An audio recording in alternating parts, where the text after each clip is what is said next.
உன்னத பாட்டு அதிகாரம் 1. சாலமோன் பாடின உன்னத பாட்டு. அவர் தமது வாயின் முத்தங்களால் என்னை முத்தமிடுவாராக. உமது நேசம் திராட்சரசத்தை பார்க்கிலும் இன்பமானது. உமது பரிமள தைலங்கள் இன்பமான வாசனையுள்ளவைகள். உமது நாமம் ஊற்றுண்ட பரிமள தைலமாயிருக்கிறது. ஆகையால் கன்னியர்கள் உம்மை நேசிக்கிறார்கள். என்னை இழுத்துக்கொள்ளும், உமக்கு பின்னே ஓடி வருவோம். ராஜா என்னை தமது அறைகளில் அழைத்து கொண்டு வந்தார். நாங்கள் உமக்குள் களிகூர்ந்து மகிழுவோம். திராட்சரசத்தை பார்க்கிலும் உமது நேசத்தை நினைப்போம். உத்தமர்கள் உம்மை நேசிக்கிறார்கள். எருசலேமின் குமாரத்திகளே, கேதாரின் கூடாரங்களைப் போலவும் சாலமோனின் திரைகளைப் போலவும் நான் கருப்பாயிருந்தாலும் அழகாயிருக்கிறேன். நான் கருப்பாயிருக்கிறேன் என்று பாராதேயுங்கள். வெயில் என்மேற்பட்டது. என் தாயின் பிள்ளைகள் என்மேல் கோபமாயிருந்து என்னை திராட்சத் தோட்டங்களுக்கு காவற்காரியாக வைத்தார்கள். என் சொந்த திராட்சத் தோட்டத்தையோ நான் காக்கவில்லை. என் ஆத்தும நேசரே, உமது மந்தையை எங்கே மேய்த்து அதை மத்தியானத்தில் எங்கே மடக்குகிறீர்? எனக்கு சொல்லும். உமது தோடரின் மந்தைகள் அருகே அலைந்து திரிகிறவனைப் போல நான் இருக்க வேண்டியதென்ன? ஸ்திரீகளில் ரூபவதியே, அதை நீ அறியாயாகில் மந்தையின் காலடிகளை தொடர்ந்து போய் மேய்ப்பர்களுடைய கூடாரங்கள் அண்டையில் உன் ஆட்டுக்குட்டிகளை மேயவிடு. என் பிரியமே, பார்வோனுடைய ரதங்களில் பூண்டிருக்கிற பரிகள் பவுஞ்சுக்கு உன்னை ஒப்பிடுகிறேன். ஆபரணாதிகள் பூண்ட உன் கன்னங்களும் ஆரங்கள் பூண்ட உன் கழுத்தும் அழகாயிருக்கிறது.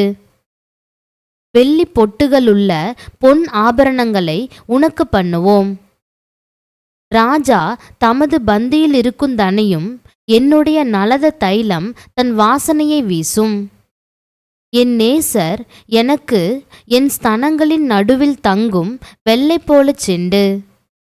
என் நேசர் எனக்கு எங்கேதி ஊர் திராட்சத் தோட்டங்களில் முளைக்கும் மறுதோன்றி பூங்கொத்து. என் பிரியமே, நீ ரூபவதி, நீ ரூபவதி, உன் கண்கள் புறா கண்கள். நீர் ரூபமுள்ளவர். என் நேசரே, நீர் இன்பமானவர்.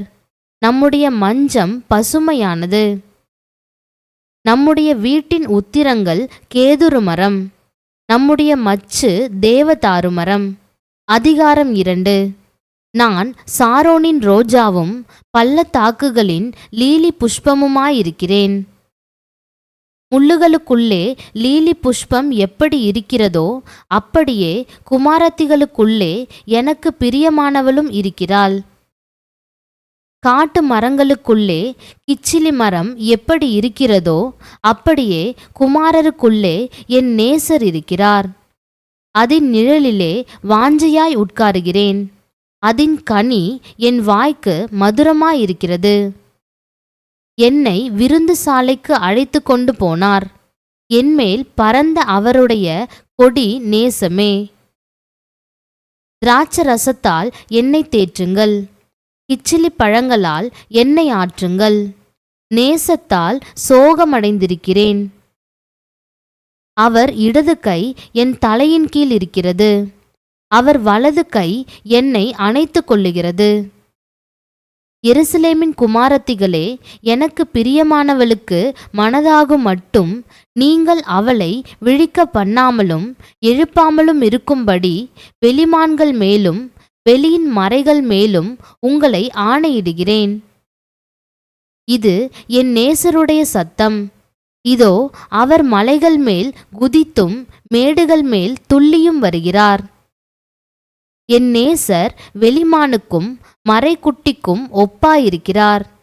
இதோ அவர் எங்கள் மதிலுக்கு புறம்பே நின்று பலகனி வழியாய் பார்த்து கிராதியின் வழியாய் தமது மலர்ந்த முகத்தை காண்பிக்கிறார்.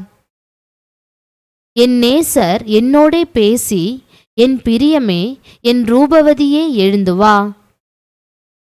இதோ மாரிக்காலம் சென்றது, மழை பெய்து ஒழிந்தது. பூமியிலே புஷ்பங்கள் காணப்படுகிறது. குருவிகள் பாடும் காலம் வந்தது. காட்டுப்புறாவின் சத்தம் நமது தேசத்தில் கேட்கப்படுகிறது. அத்திமரம் காய் காய்த்தது. திராட்சை கொடிகள் பூ பூத்து வாசனையும் பரிமளிக்கிறது. என் பிரியமே, என் ரூபவதியே, நீ எழுந்து வா.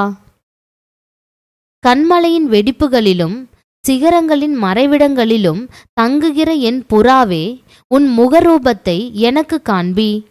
உன் சத்தத்தை நான் கேட்கட்டும்.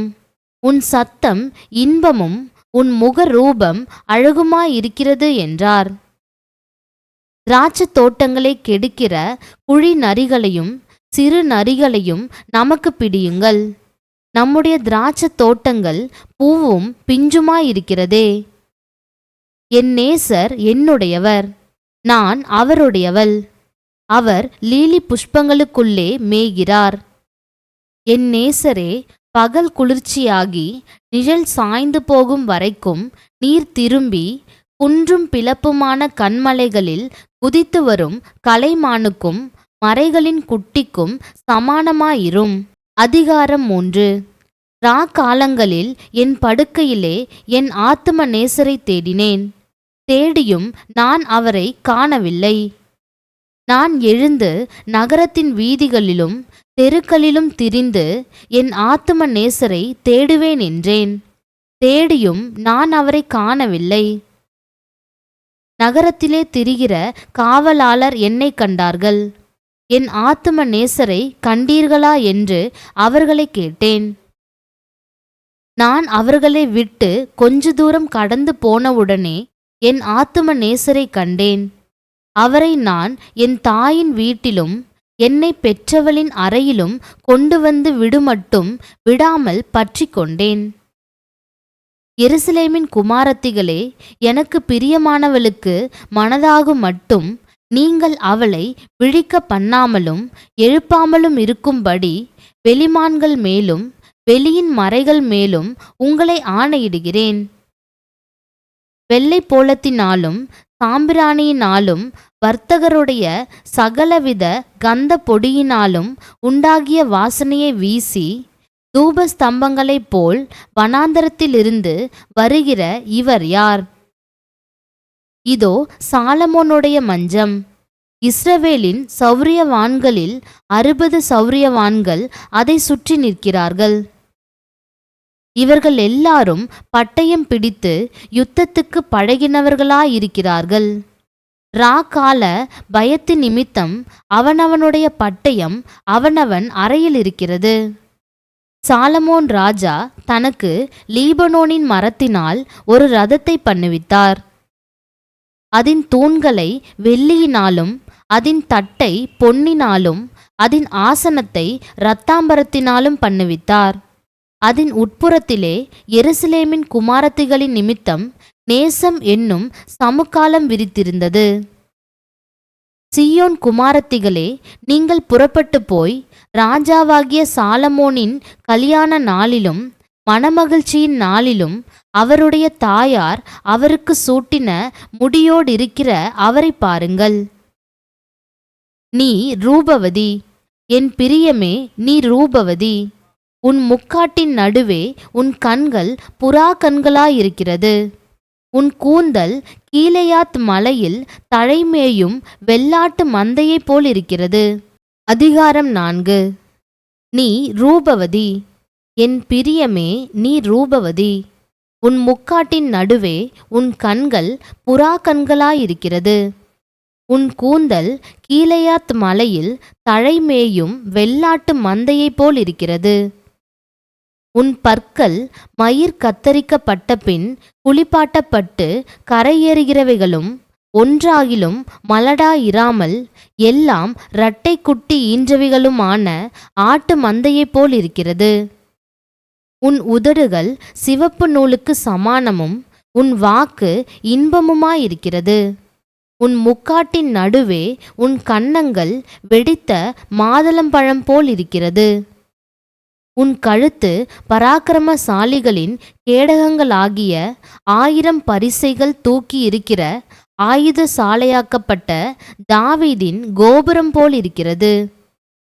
உன் 2 ஸ்தனங்களும் லீலி புஷ்பங்களில் மேயும் வெளிமானின் இரட்டை குட்டிகளுக்கு சமானம். பகல் குளிர்ச்சியாகி நிழல் சாய்ந்து போகும் வரைக்கும் நான் வெள்ளை போல மலையிலும் சாம்பிராணி மலையிலும் போயிருப்பேன். என் பிரியமே, நீ பூரண ரூபவதி, உன்னில் பழுதொன்றுமில்லை. லீபனோனிலிருந்து என்னோடே வா, என் மணவாளியே, லீபனோனிலிருந்து என்னோடே வா. அமனாவின் கொடுமுடியிலிருந்தும் சேனீர் எர்மோனின் கொடுமுடியிலிருந்தும் சிங்கங்களின் தாபரங்களிலிருந்தும் சிவிங்கிகளின் மலைகளிலிருந்தும் கீழே பார். என் இருதயத்தை கவர்ந்து கொண்டாய். என் சகோதரியே, என் மணவாளியே, உன் கண்களில் ஒன்றினாலும் உன் கழுத்திலுள்ள ஒரு சரப்பணியினாலும் என் இருதயத்தை கவர்ந்து கொண்டாய். உன் நேசம் எவ்வளவு இன்பமாயிருக்கிறது! என் சகோதரியே, என் மணவாளியே, திராட்சரசத்தை பார்க்கிலும் உன் நேசம் எவ்வளவு மதுரமாயிருக்கிறது! சகல கந்த வர்க்கங்களை பார்க்கிலும் உன் பரிமள தைலங்கள் எவ்வளவு வாசனையாயிருக்கிறது! என் மணவாளியே, உன் உதடுகளிலிருந்து தேன் ஒழுகுகிறது. உன் நாவின் கீழ் தேனும் பாலும் இருக்கிறது. உன் வஸ்திரங்களின் வாசனை லீபனோனின் வாசனை கொப்பாயிருக்கிறது. என் சகோதரியே, என் மணவாளியே, நீ அடைக்கப்பட்ட தோட்டமும் மறைவு கட்டப்பட்ட நீரூற்றும் முத்திரிக்கப்பட்ட கிணறுமாயிருக்கிறாய். உன் தோட்டம் மாதளஞ்செடிகளும் அருமையான கனிமரங்களும் மருதோண்டி செடிகளும் நலதச் செடிகளும் நலதமும் குங்குமமும் வசம்பும் லவங்கமும் சகலவித தூபவர்க்க மரங்களும் வெள்ளை போலச் செடிகளும் சந்தன விருட்சங்களும் சகலவித கந்தவர்க்க செடிகளும் உள்ள சிங்காரவனமாயிருக்கிறது. தோட்டங்களுக்கு நீரூற்றும் ஜீவ தண்ணீரின் துறவும் லீபனோனிலிருந்து ஓடிவரும் வாய்க்கால்களும் உண்டாயிருக்கிறது.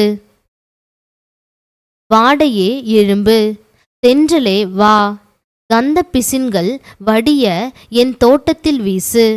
என் நேசர் தம்முடைய தோட்டத்துக்கு வந்து தமது அருமையான கனிகளை புசிப்பாராக.